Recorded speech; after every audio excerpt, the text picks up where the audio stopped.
बोलिए सद्गुरु भगवान की जय। प्रातः स्मरणीय विश्ववंदनीय संत सम्राट सद्गुरु कबीर देव जी का एक बहुत प्यारा पद है, भजन है, आप सबके बीच रखने जा रही हूँ।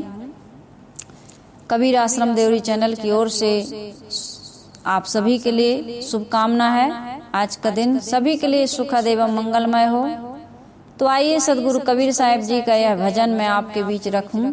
सदगुरु कबीर साहब इस भजन में कह रहे हैं, बाबा हमका खेले दे नहरवा में दिन चारी, नैहरवा में मायके में दिन चार खेलने दो।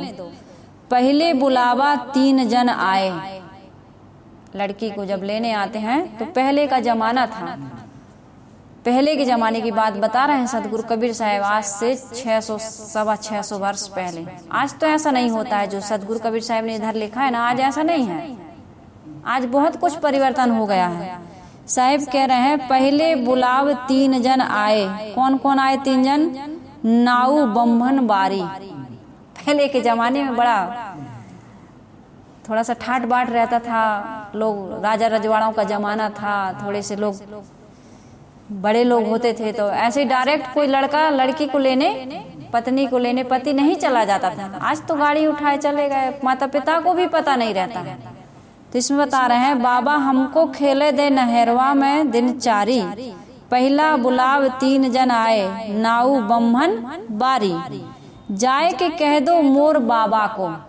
कबीर साहब कह रहे हैं, जाए के कह दो मोर बाबा को, अब की सुदिन दई टारी। बाबा हमका खेले दे नैहरवा में दिन चारी। नैहर में बेटी लड़कियों को बड़ा स्वतंत्रता रहती है। अब ससुराल में जाएंगी तो फिर ससुराल तो ससुराल होती है, सभी लड़कियां और सभी लोग जानते हैं। दूसर बुलाव आए, दूसर बुलाव आप पी आए, लेके डुलिया कहारी। अब दूसरा बुलावा पिया खुद आ गए, डोली और कहार लेकर। धै बहिया डोलिया बैठाए, बाह पकड़ के डोली में बैठाए। को न लागे गुहारी। अब किसी की गुहार, किसी के कहते गुहार पारने से, किसी के रोकने से रुकने वाले पिया नहीं है। तो कोई दैहिक पिया या लौकिक पिया नहीं है। इसका आध्यात्मिक अर्थ अभी आपके बीच रखा जाएगा। आधी डगर जब चली दुल्हनिया, आधे रास्ते में पहुंच गई। आधी डगर जब चली दुल्हनिया, पीछे दिहिस निहारी। पीछे की ओर लौट के देखी। लड़कियां विदा होती है तो अपने मायके की तरफ देखती हैं। भाई जिन लोगों की शादी हुई है, अनुभव उन लोगों को ज्यादा है। यह देशवा में आग लगी बा, को न लागे गुहारी। कहत कबीर सुनो भाई साधो, संतो लेव बिचारी। कबीर साहब कह रहे हैं, सुनो भाई साधो, हे भाई साधो सुनो, संतो लेव बिचारी। संतों को आमंत्रित, समझदार विवेकियों को आमंत्रित कर लाए, विचार करो। यह पद का जो अर्थ लगावे, सो ज्ञानी मैं अनारी। बाबा हमका खेले दे नैहरवा में दिन चारी। तो यहाँ सदगुरु कबीर साहब का ये जो भजन है, पद है, इस संसारी मनोवृत्ति मौत से घबरा रही है। गवनवा की बारी आ गई, मौत का समय आ रहा है नजदीक। बारी बारी आपने चले प्यारे मित्र, और तेरी बारी जियरा, हे जियरा तेरी बारी भी नियरे आवे नित्य। हम भी मौत की तरफ जा रहे हैं। जीवन रूपी नौका, हमारी जो जीवन रूपी नौका है, वो एक जन्म रूपी घाट से छूट चुकी, जन्म हो चुका। अब धीरे धीरे जन्म क्या, गर्भ में आता है बच्चा, वहीं से मौत लग जाती है, पीछे लग जाती है कि नहीं। कितने बच्चे बाहर नहीं आते, वहीं गर्भपात हो जाता है। तो मौत तो जैसे ही शरीर बनना शुरू हुआ, वहीं से मौत पीछा करने लगती है। तो इसमें मनोवृत्ति, जो संसारी मनोवृत्ति है, मौत से घबरा कर यमराज से कहती है कि हे बाबा हमें संसार में दिन 4 और खेलने दो, और राग रंग और सुख भोगने दो। मरने के लिए कोई तैयार नहीं है। क्यों नहीं है? क्योंकि 40-45 तक तो खूब तैयारी करता है। मैं अपना गणित बता रही हूँ, 40, 45, 50 तक खूब पढ़ना लिखना, खेती बिजनेस व्यापार शादी विवाह, बाल बच्चे, सारी व्यवस्था वो आधी उम्र तक करता है। अब आधी उम्र के बाद जब ढलने लगी उम्र, अब लगा कि अब तो बुढ़ापा आ गया, अब तो परवस्था आ गई। गुरुदेव जी कहते थे ना, किंचनता, समर्थता, अकेलापन अब आने वाला है, सामने दिख रहा है। इसलिए तो कबीर साहब ने कहा ना, हल हल कांपे बाला जीव, अब ना जाने क्या करी है पियो। अब उसको पता चला कि कांचे बासन टिके न पानी, एक काया बिल्कुल कच्ची है और इसमें जीव टिकने वाला नहीं है। जियरा जाओगे हम जानी, जान गया कि ये जीव चला जाएगा इस शरीर से, लेकिन अब पीछे पलट के देखता है, कहता है बहुत सारा समय तो मैंने इस माया को बटोरने में, यहाँ संबंध जोड़ने में लगाया, जो मेरा धीरे धीरे ये संबंध कैसे हो रहा है, टूट रहा है। बचपन के साथी सपना हो गए, स्कूल कॉलेज के साथी सपने हो गए, पत्नी भी छोड़ के चली गई, कभी पति छोड़ के चला गया, कितने बच्चे छोड़ के चले जाते हैं। जो मिला छूटने का नंबर बढ़ता जा रहा है, छूटने वाले की संख्या बढ़ती जा रही, 50 के बाद बढ़ती जाती है ना संख्या। तो उसको खुद के बारे में भी लग गया, अब मुझे जाना पड़ेगा। तो यमराज ने भेज दिया अब नोटिस, पहला नोटिस, बाल सफेद होने लगे। तो हम बड़ी होशियारी करते हैं, एक एक कटवा लेते हैं, उखड़वा देते हैं, खिजाब काली मेहंदी लगा लेते हैं। अब मोतियाबिंद हो गया तो चश्मा लगा लेते हैं, ऑपरेशन करवा लेते हैं। तो हम बहुत प्रयास करते हैं बने रहने का, लेकिन साहिब कहते हैं कोटिन यतन करो यह तन की अंत अवस्था धूरी हो, धूल में मिलना है, बचोगे नहीं। फिर भी जीने की इच्छा कभी आदमी की। राजा ययाति का उपदेश दृष्टांत मैंने एक प्रवचन में दिया है, इसमें डल चुका है कि वो अपने पुत्र की, परपुत्र की आयु मांग मांग कर भोगों को भोगता रहा, लेकिन तृप्ति नहीं हुई। भरथरी राजा ने भी तो यही किया ना।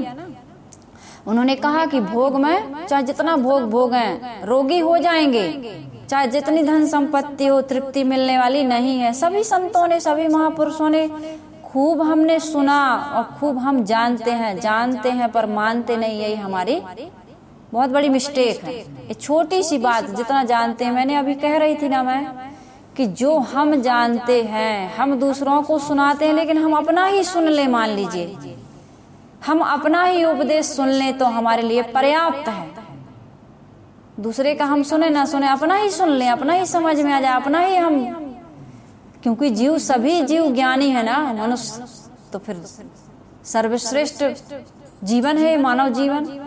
तो मनुष्य के पास ज्ञान नहीं है ऐसी बात नहीं है, हम भूल जाते हैं। इसलिए हम ये सत्संग का आयोजन करते हैं, सदग्रंथ पढ़ते हैं, थोड़ा इन साध्वी जी का, थोड़ा इन संत का हम सुन लेते हैं। अब एक जिनका मेरे पास फोन आया था, कह रहे थे, एक दो वीडियो में मैं नंबर दे दी हूँ, वैसे तो हर वीडियो में नंबर, अभी मेरा कोई ऐसे विचार नहीं है।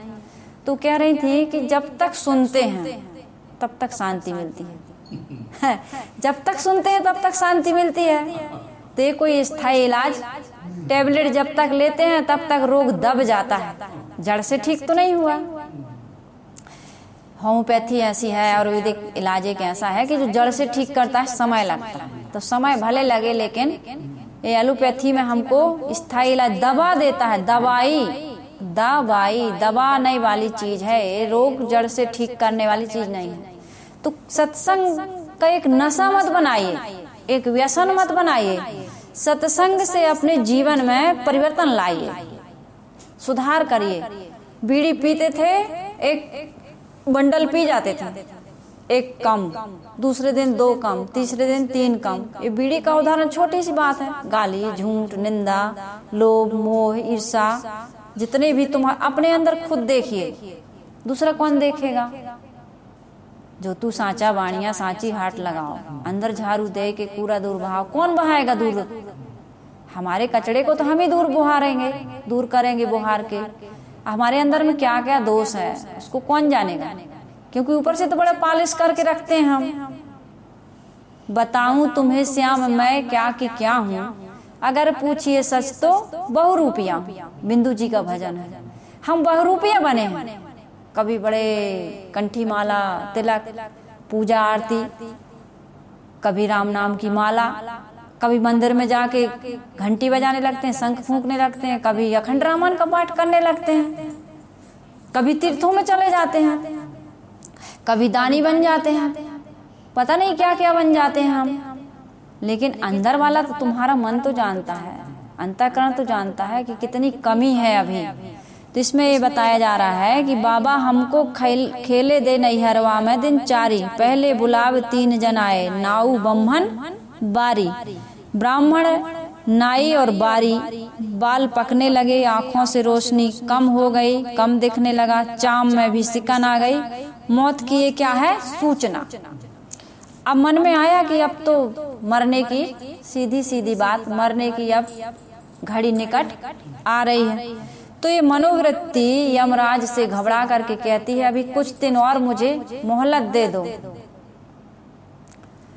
थोड़ी सी मोहलत दे दो, थोड़ा और देख लूं, सुन लूं, भोग लूं। लेकिन भोगे न भुगता वयमेव भुगता, चाहे जितना भोगों को भोग लो, भोगों से तुम्हारा तृप्ति मिलने वाली नहीं है। चाहे जितना तप करो, ये तप भी तुम्हारा सफल नहीं है, देह ही तुम्हारी तप गई।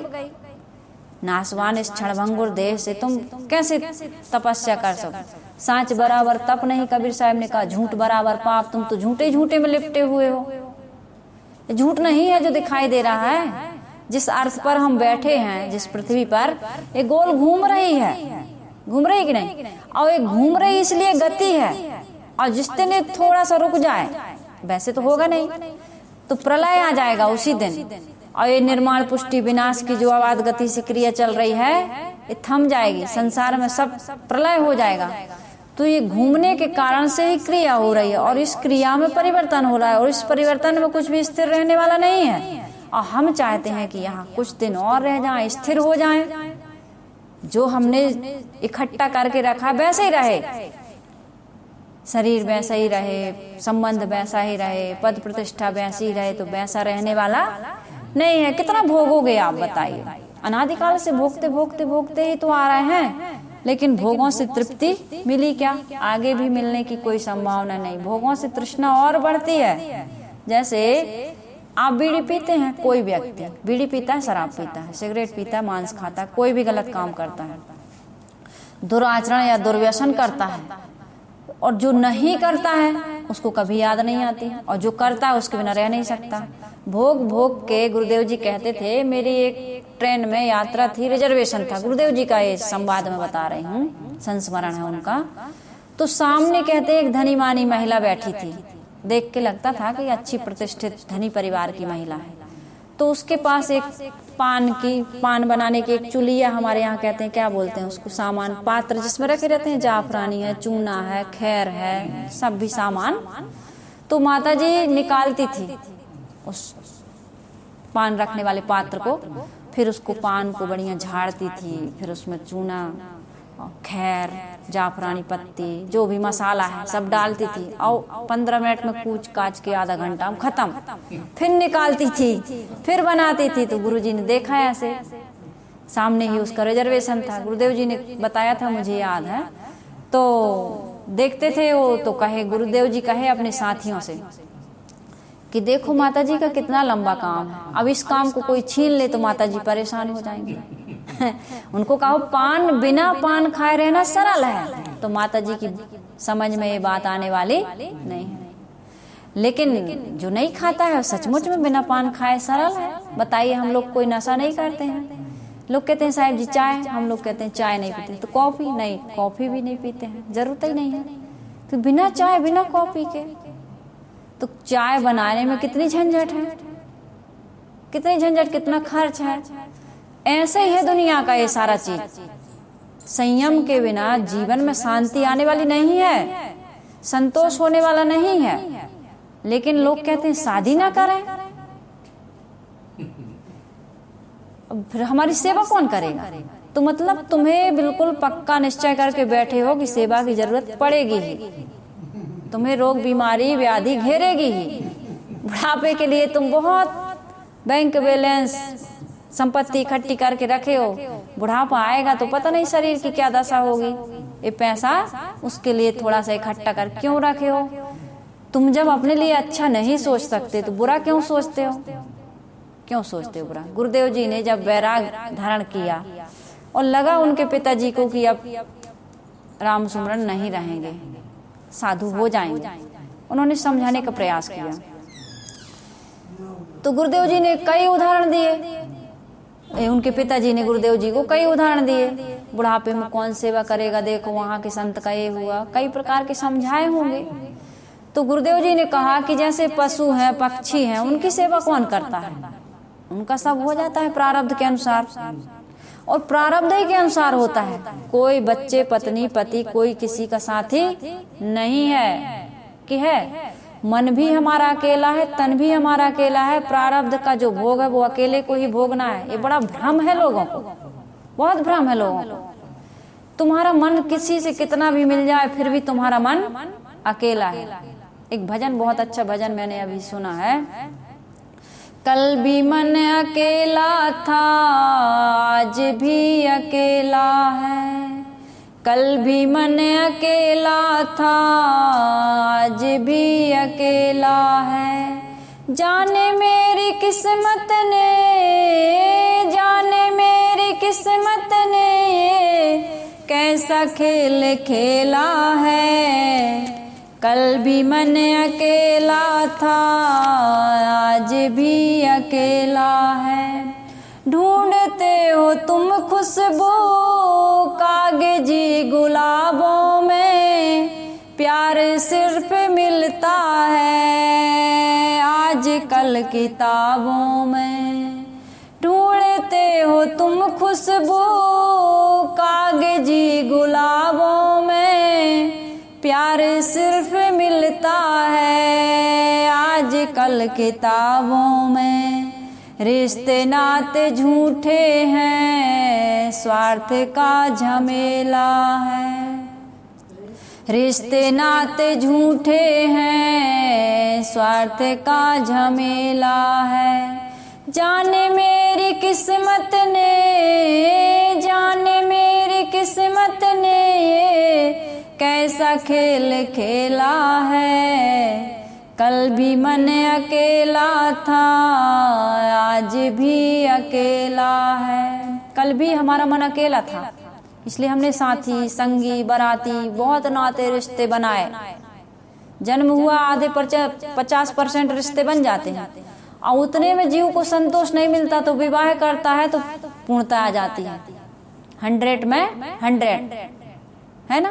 शादी नहीं हुई तो निकल सकते हैं, लेकिन शादी हो गई तो फिर चाहे पत्नी हो, चाहे लड़का हो, चाहे लड़की, निकलना बड़ा मुश्किल हो जाता है। और कहूँ बच्चे और आ गए तब फिर तो अपने हाथ से कहते ना मकड़ी जाल फूरती है, और बना तो लेती लेकिन निकलती नहीं। अभिमन्यु को चक्रव्यूह में घुसना तो आता था, निकलना आया क्या? हम सब अभिमन्यु बने हुए, घुसना तो हमको सबको आता है, घुसने की कला सबके पास है, उसको सिखाना नहीं पड़ता है, वो गर्भ से ही सीख के आते हैं। यदि ये कला ना होती तो गर्भ में ही ना आते। घुसने की कला तो हमारे पास है, समझिए इस बात को। चक्रव्यूह में घुसने की कला है, इसलिए गर्भ में आए हैं। ये वासना ना होती तो माँ के गर्भ में 9-9 महीने नरक में उल्टे हम न लटके होते कि लटके होते। घुसने की तो कला है सबके पास। वो तो एक अभिमन्यु था महाभारत का, यहाँ सब अभिमन्यु हैं। सब गर्भ में घुसने की कला जानते हैं, लेकिन निकलने की कला कोई नहीं जानता। लेकिन मन अकेला है, उस समय भी अकेला था, आज भी मन अकेला। शादी हो गई, बच्चे हो गए, बच्चियां चली गई ससुराल, बेटा की शादी हो गई, बहू हो गए, नाती पोता हो गए, सब अपना अपना जीवन। लेकिन बूढ़े के पास व्यक्ति के पास मन अकेला है। सोफा बैठे हो अकेले, वही जो तुमने किया है उसी का चिंतन मन अकेला कर रहा है। तो ढूंढते हो तुम खुशबू कागजी गुलाबों में, इस संसार की झूठी वस्तुओं में सुख ढूंढते हो, शांति ढूंढते हो, अमरता ढूंढते हो, प्रसन्नता ढूंढते हो, मिलेगी किसको मिली बताओ? कागज के गुलाबों से कभी फूल खुशबू आती है? कभी नहीं आती। ये झूठे झूठे चीजों से कभी शांति मिलेगी, तृप्ति मिलेगी, संतोष मिलेगा? किसी को नहीं मिला, हम और आपको कैसे मिल जाएगा? तो ढूंढते हो तुम खुशबू कागजी गुलाबों में, प्यार सिर्फ मिलता है आजकल किताबों में। पोथी पढ़ जगमुआ, जिस प्रेम की बात सदगुरु कबीर साहब करते हैं वो प्रेम कहाँ मिलता है? हमको पोथी पढ़ना आता है, गीता पढ़ना आता है, कुरान पुरान बाइबल पढ़ना आता है, पत्नी का दिल पढ़ना आया क्या? यदि आ जाता तो झगड़ा और तलाक की बारी ना आती। जवानी में तो बहुत अच्छा लगा, चंद्रमुखी, धीरे धीरे चंद्रमुखी सूर्यमुखी बन गई, और सूर्यमुखी बनते बनते फिर वो ज्वालामुखी बन गई। पहले सुनते हो, अजी सुनते हो, फिर तुम्हें तो सुना ही नहीं देता, तुम तो पक्के बहरे हो गए, अरे तुमको कुछ समझ में ही नहीं आता। पति पत्नी थे, पति गया दुकान पर, मार्केट गया सब्जी लेने, तो गलती हो गई बेचारे से, नीचे टमाटर रख लिया, थैला दिया, इतने किलो टमाटर, इतने किलो आलू, इतना भांटा, इतना गोभी, सब्जी लेके आया। तो रखने वाले ने असावधानी से या इनकी असावधानी से टमाटर नीचे रख दिए, बाकी सब्जी ऊपर रख दिए। जब थैला को उल्टाए घर में लेके पत्नी को दिए तो टमाटर फूट गए थे, ज्यादा पके रहे होंगे। तुमको आज तक कुछ लेना आया ही नहीं, पत्नी कह रही है, तुम्हारे अंदर समझ नाम की चीज है ही नहीं, तुम्हारे अंदर में कोई भी चीज का अच्छा चुनाव तुम करके ही नहीं जानते। देखो टमाटर तुम फूटे फूटे ले आए, अब ये टमाटर खराब हो जाएंगे। कोई अच्छी चीज लाना, अच्छी चीज का चयन करना आता है? बहुत बातें सुना रही पत्नी। पति ने कहा तुम बिल्कुल सही कह रही। बच्चे बड़े हो गए थे, बच्चों ने कहा पापा आप कुछ कह नहीं रहे, मम्मी इतना बोल रही। मम्मी तुम्हारी सही बोल रही बेटा। कैसे सही बोल रही? मम्मी कह रही है कि तुमको चुनाव करना नहीं आता। देखो मुझे चुनाव करना आता तो मैं अब तुम्हारी मम्मी को लेके आता क्या? मुझे चुनाव करना सचमुच में झगड़ा होगा? झगड़ा नहीं होगा। मुझे चुनाव करना नहीं आता। बीरबल और अकबर की कहानियां हम और आप बहुत सुनते हैं। एक दिन अकबर के मन में जिज्ञासा हो गई, बीरबल पिताजी को लेके आना, तुम्हारे पिताजी से मिलना है। बीरबल ने कहा कि हुजूर मैं ही काफी हूँ, पिताजी की क्या जरूरत है? नहीं नहीं पिताजी से मिलना है, हुक्म मैंने दे दिया है, पिताजी को लेकर के आना है। ठीक है, अब पिताजी से कहे पिताजी कल दरबार में चलना है, अकबर बादशाह ने आपको बुलाया। मैं नहीं जाऊंगा, मुझे अकबर बादशाह का बहुत डर लगता है। अरे पता नहीं क्या पूछ दे, कुछ पूछ दे तो मैं क्या जवाब दूंगा? अरे कुछ नहीं होगा, मैं हूं ना वहाँ, आप तो कुछ भी पूछे बोलना ही मत, नहीं बोलेंगे तो और डांटेंगे और सजा दे सकते हैं। कहे कुछ नहीं मैं संभाल लूंगा। अब बीरबल के पास तो बहुत दिमाग था। गए पिताजी को लेके, कहेगी तबीयत ठीक है, सब खैरियत? कुछ नहीं बोले। बोले कुछ हो गया है क्या, परेशानी है? कुछ नहीं बोले। कहे बोलते क्यों नहीं, सुनाई नहीं देता क्या? कुछ नहीं बोले। अब अकबर को आ गया क्रोध, झुंझला करके बीरबल से कहते हैं बीरबल तुम्हारे पिताजी मैं इतना पूछ रहा हूँ कुछ बोल नहीं रहे हैं। तो उसने अकबर ने कहा कि किसी मूर्ख से पाला पड़ जाए तो क्या करना चाहिए? अकबर पूछ रहा है बीरबल से कि बीरबल किसी मूर्ख से पाला पड़ जाए तो क्या करना चाहिए? कहा हुजूर जो हमारे पिताजी कर रहे हैं। तो देखिए उनको खुद मूर्ख से पाला पड़ जाए तो क्या करना चाहिए? जो हमारे पिताजी कर रहे हैं। मतलब मूर्ख कौन हुआ? मूर्ख कौन हुआ? बिना कहे बादशाह को मूर्ख बना दिया ना। और बिना कहे यहाँ पत्नी को देखिए उसकी मजाक उड़ गया कि नहीं? भाई मुझे चयन करना नहीं आता, यदि चयन करना आता तुम्हारी मम्मी सच कह रही है तो मैं तुम्हारी मम्मी को लेके आता। तो ऐसे है गीत, गाली में भी गीत खोजना। खैर बात करते करते वो चली जाती है। मैं ये कह रही हूँ कि ढूंढते हो तुम खुशबू कागजी गुलाबों में, प्यार सिर्फ मिलता है आजकल किताबों में, रिश्ते नाते झूठे हैं व्यर्थ का झमेला। ये बाद में समझ में आता है। एक पिता ने कहा आओ बेटा जिंदगी की हकीकत बताना चाहता हूँ। बेटा ने कहा बहुत अच्छी बात पिताजी सुनाइए। जवानी अंधी होती है और बुढ़ापा लंगड़ा होता है।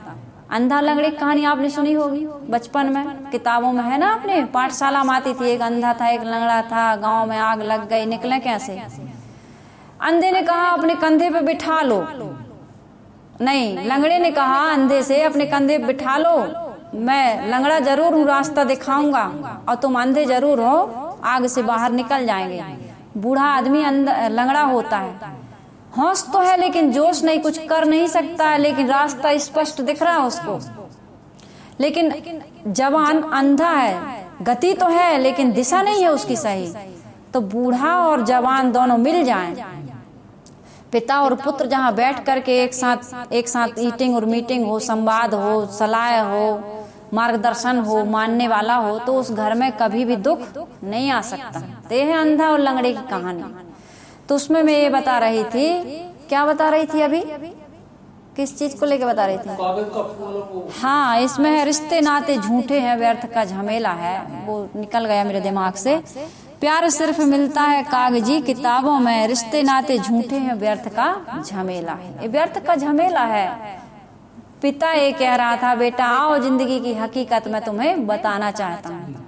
मैं ये बता रही थी, है ना, आप लोगों को याद नहीं, मैं ये बता रही थी कि पिताजी ने कहा आओ बेटा जिंदगी की हकीकत बताता हूँ, बैठो। बेटे ने कहा बहुत अच्छी बात है पिताजी, बताइए। कहा जिंदगी का सार यही है, पहली गलती शादी और दूसरी संतान। गुरुदेव जी का स्लोगन है ये। सदगुरु अभिलाष साहब के अलावा किसी ने ये स्लोगन आज तक नहीं दिया। पहली गलती शादी और दूसरी गलती संतान। बेटा कभी शादी मत करना। पिताजी बिल्कुल समझ गया, पूरी बात समझ में आ गई। पिता ने कहा क्या समझे? अपने बेटे को मैं यही शिक्षा दूंगा कि शादी तो क्या समझ में आया? क्या समझ में आया? बेटा तो जब भी होगा जब खुद ही नहीं समझा, खुद ही नहीं पालन किया, जब बेटा खुद उसने पैदा कर दिया। हाँ, तो ऐसी है दुनिया। ढूंढते हो तुम खुशबू कागजी गुलाबों में, प्यार सिर्फ मिलता है आजकल किताबों में। नाते रिश्ते झूठे हैं, व्यर्थ का झमेला है, जाने मेरी किस्मत ने कैसा खेल खेला। किस्मत किसने बनाई? हम ही ने बनाई ना। तो इसलिए इसमें है जिंदगी के मंडप में हर खुशी कंवारी है, किससे मांगने जाए हर कोई भिखारी है। जिंदगी के मंडप में हर खुशी, हमारी जिंदगी में कोई खुशी ऐसी नहीं है जो पूरी हो गई हो। कोई खुशी, कोई ख्वाहिश आपकी पूरी हुई? जैसा चाहते थे बिल्कुल वैसा ही कोई हो सकती हैं, हो गई होंगी, लेकिन सारी तो नहीं हुई। 100 में 1-2% हुई होंगी। 100 में जैसी पत्नी चाहते थे 100% मिली क्या? मन, स्वभाव, शरीर, उनके परिवार के ससुर, कितने लोग पत्नी अच्छी लेकिन ससुराल वाले अच्छे नहीं। बूढ़े बूढ़े मैं क्या बताऊं सच्चाई, पत्नी अच्छी है लेकिन ससुराल वाले यानी लड़का के ससुराल वाले बिल्कुल पसंद नहीं। और उस बात को लेके पत्नी से विवाद, इतना विवाद की आत्महत्या। बूढ़े हो गए, बूढ़े, मैं सच बता रही हूँ, बूढ़े हो गए। कहते हैं कि मन होता है कभी कभी, इतना टेंशन होता है आत्महत्या कर लूं। ध्यान शिविर में जाते हैं, गुरुदेव जी से जुड़े हैं, सत्संग में जाते हैं। पत्नी ऐसी देवी की जिंदा देवी, आज तक मैंने उसी को देखा है। 3 देवियां मुझे मिली इस जीवन में, जिसमें प्रथम स्थान उनको देती हूँ। मेरे सामने फूट फूट के रोई हूँ। मुझे इतना दुख हुआ, मैं जब रीवा के कार्यक्रम में गई, मैं उनका प्रसंग थोड़ा आ गया तो मुझे रोना आ गया बोलते समय। कबीर जयंती है। ऐसी जिंदगी हम जी रहे हैं, बताइए। सत्संग करते हैं, ध्यान शिविर अटेंड करते हैं और बहुत बढ़िया ज्ञान है हमको, लेकिन हम कैसे, हमको चलना, वही मैंने कहा ना कि दिल को पढ़ना समझना हमको नहीं है। इसलिए साहब जूता मारा हमको, थप्पड़ मारा हमको, जगाने के लिए ज्ञान का हथौड़ा मारा हमको। पोथी पढ़ पढ़ जग मुआ, पंडित भया न कोय, 2.5 अक्षर प्रेम का पढ़े सो पंडित हो। परिवार में तुम 4 लोगों में प्रेम से नहीं रह पा रहे हैं। हम आश्रम में रहते हैं, 4 लोगों को हम नहीं सह पा रहे हैं। कहीं भी समाज में हम सह के नहीं चल पा रहे हैं। सामने वाले को या तो हम बदल दें या उसके अनुसार। उस माता जी से मैंने चर्चा की, हमारे आश्रम में भी आई थी। मैंने कहा आपने कहा था माता जी की सास नहीं बनना चाहिए, और मैं कभी सास नहीं बनी। 2 बहुएं हैं लेकिन कहती हैं साहिब जी मैं कभी सास नहीं बनी। फिर उन्होंने कहा कि साहिब जी एक बात और है, बहू को अपने सांचे में मत ढालो, बहू के सांचे में ढल जाओ। ये बहुत बड़ी बात है। गीता, वेद, पुराण, शास्त्र हैं। बेटे को अपने सांचे में ढालने की कोशिश क्यों करते हो? किसी को अपने सांचे में ढालने की कोशिश, यही है महामूर्खता, और यही है समय की बर्बादी, और यही है सारा टेंशन, और इसी के कारण आदमी दुखी रहता है। उन्होंने कहा कि बहू के सांचे में ढल जाओ, अपने सांचे में बहू को मत ढालो। लोग व्यवहार पढ़िए आप, डेल कार्नेगी की पुस्तक है, जीवन में व्यवहार करना नहीं आ रहा, ज्ञान तो बहुत है, व्यवहार में नहीं उतरा तो काम बनने वाला, विवाद नहीं होना चाहिए, अशांति नहीं होनी। हाँ भाई तुम ही ठीक हो, क्या दिक्कत है, हमारा जीवन तो बर्बाद हो कर नहीं पाएगा। वाद विवाद होता है हमारे जीवन में, कैसे वाद विवाद होता है पता है? ट्रेन में यात्रा कर रहे थे, एक व्यक्ति कह रहा खिड़की लगाओ, वो गिरा देता है खिड़की, ठंड बहुत लग रही। अरे भाई तुमने खिड़की लगा दी, खिड़की उठाओ, गर्मी बहुत लग रही। एक कह रहा गर्मी लग रही, एक कह रहा है ठंडी लग रही। खूब लड़ाई हो गई दोनों की, यात्रा में लड़ पड़ते ना। तीसरा है, क्या हुआ भाई क्या हुआ? तीसरा आता ही है बचाव करने के लिए, अब तीसरा ना आए तो बचाव भी नहीं होता, कई बार ऐसे हो जाता है। तीसरा है, बोले देखो मैं कह रहा हूँ ठंड लग रही, मैं खिड़की लगा रहा हूँ, ये कह रहा है कि गर्मी लग रही, खिड़की खोल देता है। उसने देखा अरे इसमें तो कांच ही नहीं है, खिड़की में कांच ही नहीं है, लगाओ चाहे खोलो कोई फर्क पड़ने वाला नहीं है। तो ऐसे है विवाद का है, बात बात में लड़ाई होती, सार कुछ नहीं। हम भैंस लेंगे, कहे तुम भैंस लोगे हमारे खेत में, आएगी गन्ना खा जाएगी। तो ना उनने गन्ना लगाया ना इनने भैंस ली, लेकिन लट्ठम लट्ठा भी हो गया, अभी लड़ पड़े। तो बात बात में लड़ने की आवश्यकता नहीं है। जिंदगी के मंडप में हर खुशी कंवारी है, किससे मांगने जाएं हर कोई भिखारी है। सब भिखारी हैं। पति चाहता है कि पत्नी से सुख मिलेगा और पत्नी लेकर के आता है, और पत्नी भी जाती है सब कुछ छोड़ के कि पति से बड़ा सुख मिलेगा। दोनों ने भोगा, नहीं मिला, बच्चा ले आते हैं सुख मिलेगा, बच्चा ले आए तब भी सुख नहीं मिला। फिर तो अब क्या बताएं सुख की व्याख्या, आप सभी लोग जानते ही हैं कितना सुख या दुख मिलता है।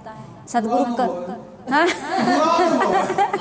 पूरा अनुभव है। सदगुरु कबीर साहब ने कहा कि अल्प सुख दुख आदिव अंता, बहुत दुख दुख दुख की खानी, तब बचियो जब पत्नी लानी, पत्नी लानी बच्चा लानी धन संपत्ति लानी, नहीं राम ही जानी। जानो भजन करना, जान जाना ही भजन है। भजन है अर्थात उसकी याद बनी रहे, उस राम की याद, बस यही है भजन, और कोई भजन नहीं, उस राम की याद बनी रहे। दूसरी चीजें सब भूल जाएं, कोई धन नहीं चाहिए, मान सम्मान नहीं चाहिए, पद प्रतिष्ठा नहीं चाहिए। आश्रम की लोग मुझे फोन करके पूछते हैं कितना बड़ा आश्रम, फोटो पूजेंगे तो ज्ञान होगा कि उनके शब्दों को जीवन में हम उतारेंगे तो ज्ञान होगा। काम कैसे बनेगा? ये शरीर क्या है, बूढ़ा है, बाल पक गए, कुछ दिन में दांत भी टूट सकते हैं, बोलते भी ना बने, ऐसा भी हो सकता है। गुरुदेव जी के देखिए नकली लगा था दांत, है ना, बोलते भी ना बने कहो। तो जिंदगी के मंडप में हर खुशी कंवारी है, यहाँ सब कंवारा है। किससे मांगने जाए, हर कोई तो भिखारी है। पत्नी सुख देने आई है, वो सुख खोजने आई है। बच्चे सुख देने आए, वो भी भटकता हुआ जीव है, आ गया गर्भ में, मिल गया चांस उसको। अभी बच्चे सुख देते हैं, बेटी सुख देती है, बेटा सुख, कौन सुख? अपना शरीर सुख नहीं देता है। जिन दांतों से हंसते थे खिल खिल, गुरुदेव जी कहते थे ना, वही रुलाते हैं अब हिल हिल। उनके दांत बहुत दुख दिए थे तो उन्होंने बनाया होगा। हम सबके शरीर दुख ही तो दे रहा है। एक काया बड़ी कष्ट देती है, ज्यों ज्यों भींजे कामरी त्यों त्यों भारी होए। जैसी बूढ़ी होगी ना, पता चल रहा ना अभी, और पता चलेगा अभी क्या हुआ। यदि जीते रहे, जीने की आशा नहीं तुम्हारी समाप्त हुई तो देखना 200 साल जी जाओ, फिर देखना क्या होगा। 100 साल में तो हम लोगों को पता चलने लगा, अभी 50 60 में। आप लोगों की कितनी उम्र हो गई? 70 80 75? बताइए, परेशानी होती है, लेकिन जीव स्वीकारने वाला, क्योंकि जीव के अंदर नहीं है ये सारी चीजें, इसलिए वो नहीं स्वीकारता, झेल जाता है। कितने कष्ट, कितनी पीड़ा, कितनी प्रतिकूलता, कितने दुख सहता है, लेकिन साहस कभी खोता।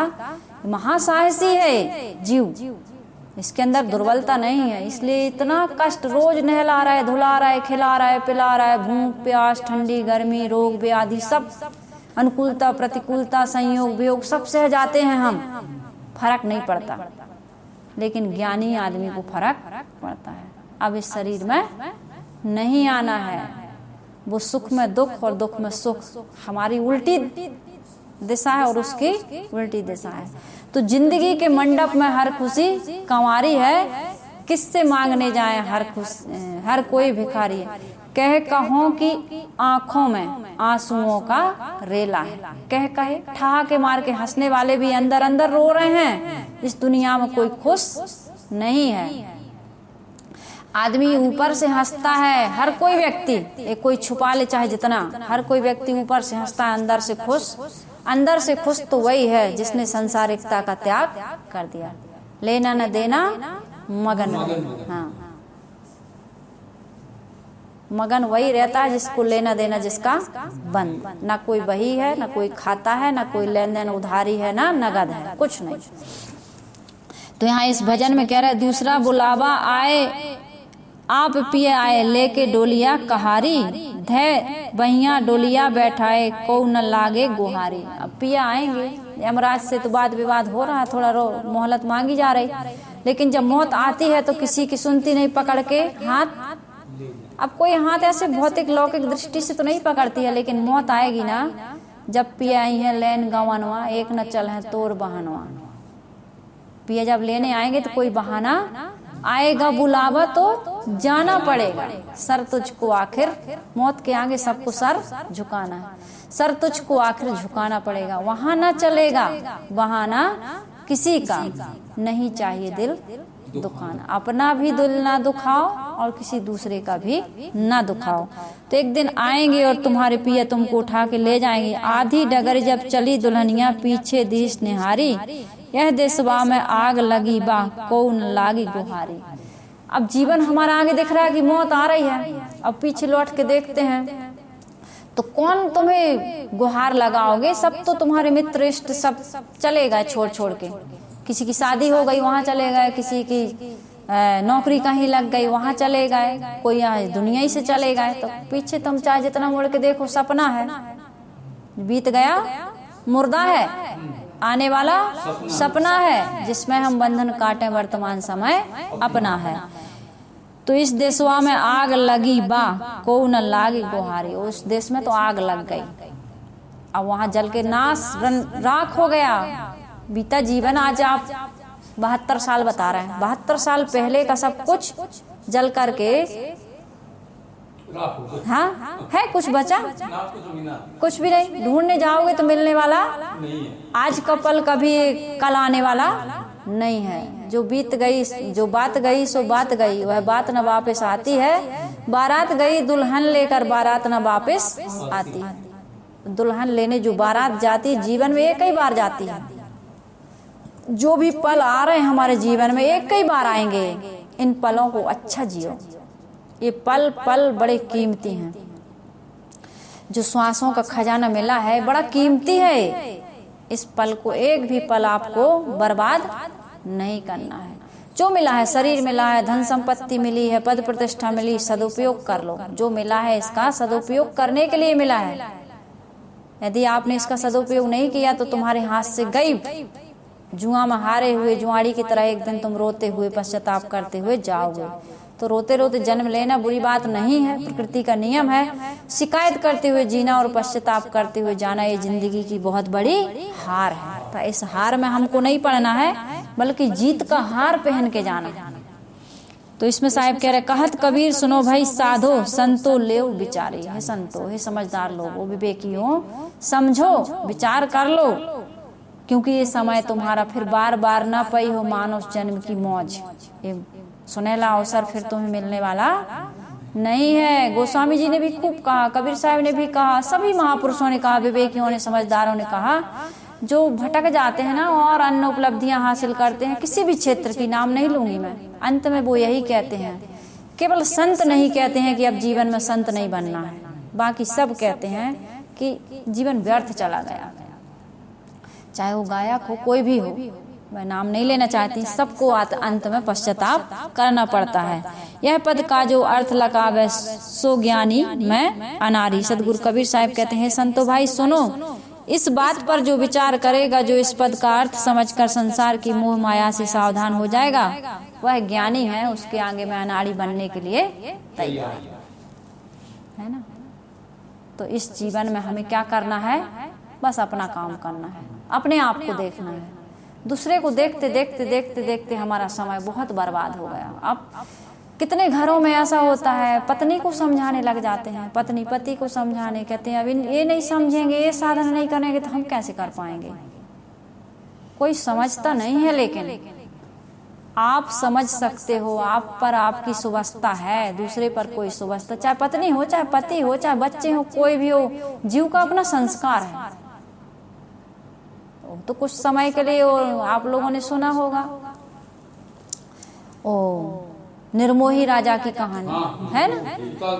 हाँ बताइए, कौन किसका है, संयोग से मिल गए हम और आप, अपना काम करो बस। यहाँ एक ही काम करने के लिए हम आए हैं, अकेले आए हैं, और एक सूत भी लेके नहीं आए हैं, और जाएंगे तब बिल्कुल ऐसे ही जाएंगे। हाँ, तो फिर बीच के झमेला में पढ़ कर के समय बर्बाद या अपनी हानि नहीं करना है। तो सदगुरु कबीर साहिब का यह पद, बाबा हमका खेले दे नहीं हरवा में दिन जारी। अब खेलने का समय नहीं है, अब तो अपना काम करिए, और गठरी मोटरी बांध के, साहिब जी कहते थे तैयार रहिए, बिल्कुल तैयार रहिए, क्योंकि जाना पक्का है, यहाँ रहने की कोई गुंजाइश नहीं है। तो ये पद मैंने आपके बीच रखा। इन्हीं शब्दों के साथ मैं अपनी वाणी को विराम देती हूँ। बोलिए सद्गुरुदेव की जय।